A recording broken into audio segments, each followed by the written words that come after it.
Ես ինքս սոցիալական մանկավարժ եմ ու ապշում եմ հիմիկվա սերնդի պահվածքի վրա։ Դե նես չի, որ մեր տարեկիցները կամ մեզնից ավագ սերունդը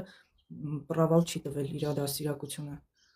Իրանց մեջ է կան, դե ինչ որ կա, էդ էլ ցանել են։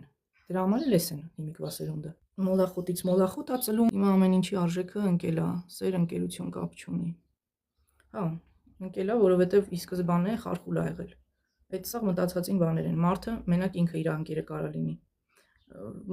Բոնուս կարա լինի նաև բախտը բերի մի հատ նորմալ մարդ շրջապատում լինի, էդ ա վсё։ Շատ համեստ աղջիկ եք երևում։ Համեստության մասին մի երկու բան ասեմ էլի։ Համեստությունը լավ բան չի։ Այդ որ գովերգվում է բոլոր կողմերից։ Երևի թե մի հատ ուրիշ բառով փոխարինենք այդ համեստությունը, գիտակից բառով, որտեվ համեստներին շահագործում են, իսկ ես թույլ չեմ տա այն շահագործեն։ Ոչ թե համեստ, այլ հավասարակշռված։ Այ այդ ուրիշ բան։ Ու իզիս ձեզ խորհուրդ, մանավանդ աղջիկներին, հանկարծ համեստ չլինեք, աղջիկներ ջան։ Ձեր համեստությունից կոկ տվեն։ Կասեն դե համեստ ա, մեկը համեստ ամնալու, մի երկու բան գլխին սարքեմ։ Մեկը համեստ ամնալու, ինձ էլ բան չի անելու։ Օրինակ կիրթ գիտակից մարդը, ով որ պատկերացնում է այս աշխարհը ոնց է կառուցված, ովքեր են իր կողքը ապրում եւ այլն, ինքը չի կարող համեստ մնա։ Որովհետև այս աշխարհը վայրի ջունգլիների հիմքերի վրա է սարքած, ինչքան էլ որ մարդկությունը փորձի մեզ խափի, ասի տեսեք, չէ, մարդիկ լավն են, կենդանիներից տարբերվում ենք, բայց այնինչ կենդանիները ավելի համերաշխ են իրար հետ ապրում, քան մարդիկ։ Ինչ խորհուրդ կտաք 18 տարեկան աղջիկների, որ նոր կյանքի փուլ են մտնում ավելի հասուն։ Այդ տարիքում հասուն ինչ որ բան իրանց կյանքում հաստատ չի լինում։ 18 տարեկանում դու դեռ պետքա սկսես աշխարհը ճանաչել։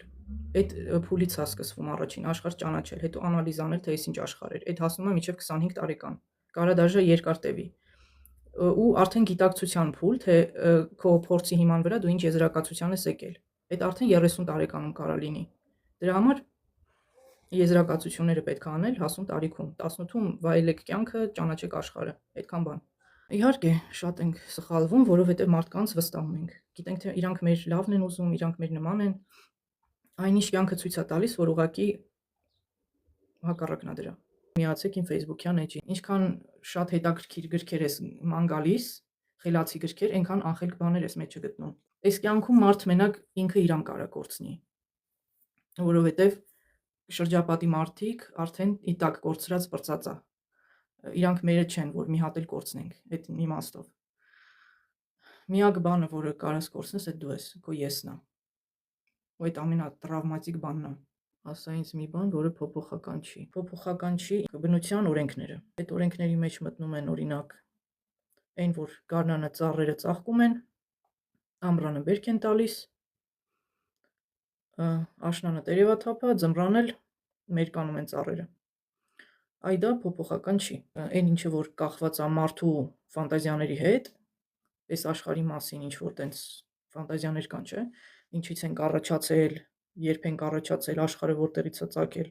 այդ սա ֆանտազիաներ է։ Այ դրանք փոփոխման ենթակա են։ Ամեն 500 տարին մեկ մի նոր բան է, չէ՞, sense մտնում մեջտեղ դուրս գալիս։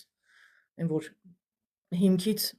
փոխվում է մարդկանց պատկերացումները։ Որպես օրինակ ճշմարտությունը կարող է համարվել բան, որը փոփոխական չի։ Տեսեք, ճշմարտությունը այնպիսի մի բան է, որ ամեն մարդ ունի իր պատկերացրած ճշմարտությունը։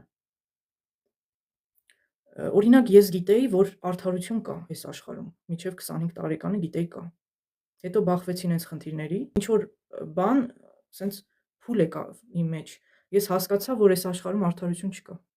Այսինքն իմ ճիշտը բախվում է մի հատ ուրիշի ճշտի հետ,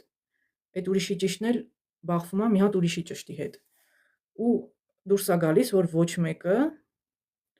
ճիշտ չի։ Այդ սա ֆանտազիաներ է։